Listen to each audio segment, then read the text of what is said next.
What's going on? This is Kevin Marcus Miller, the Marketing Clarity Doc. And today is all virtual lesson 20, 29. Can't believe we're almost at 30 lessons, y'all. This is really awesome. Thank you so much for following these. And let me know what suggestions you have for the next lesson. So in this lesson, we're going to be talking about why people do not reply to your email. What people need to understand about sending an email, it's a form of communication. So actually, instead of asking why people don't reply to your email, ask yourself, why don't people want to talk to me?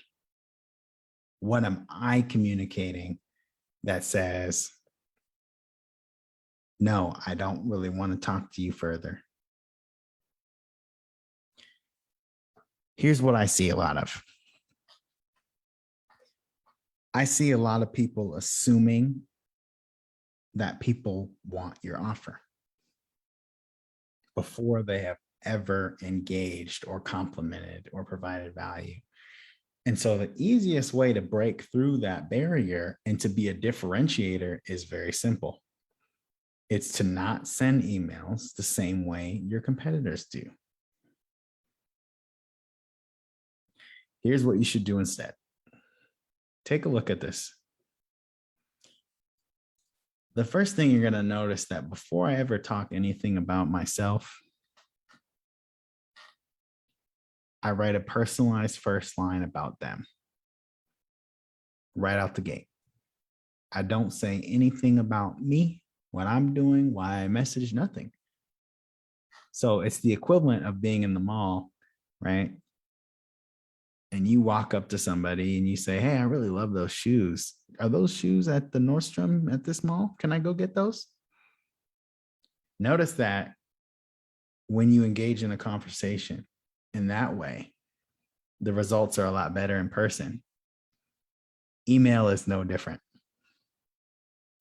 Always start your conversations on email when you can, right? When you're doing personalized email in this way, right? So compliment. So you might say something about their volunteer experience, right? You might say something about their content, stay away from vague things. Oh, I love that video. Nope. I'm talking, hey, I listened to that podcast episode featuring Doug.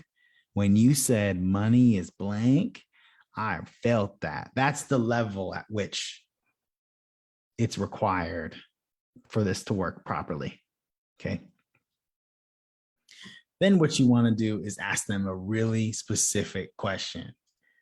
So if you're an accountant, how is your budgeting going right now with your business?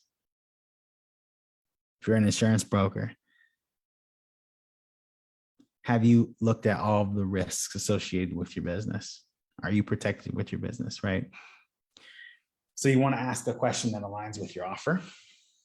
Then you want to give some context about you and why they should care about you. So this is where you flex. And it has to be a dramatic flex. It cannot be something like, I helped 5 companies, or I'm the #1 rated, You need to flex. It needs to be something that stands out. Okay. And then what I like to do is another call to action of what I'm looking for, and then invite them to a conversation. And then I like to then sometimes, not all the time, I like to say, oh yeah, I know, it's totally get it. So I like to assume that they're going to object because that's what people do. It's in our nature. So I like to assume the objection and overcome it before they even bring it up. Right. And then at the end, this is another hack. Okay.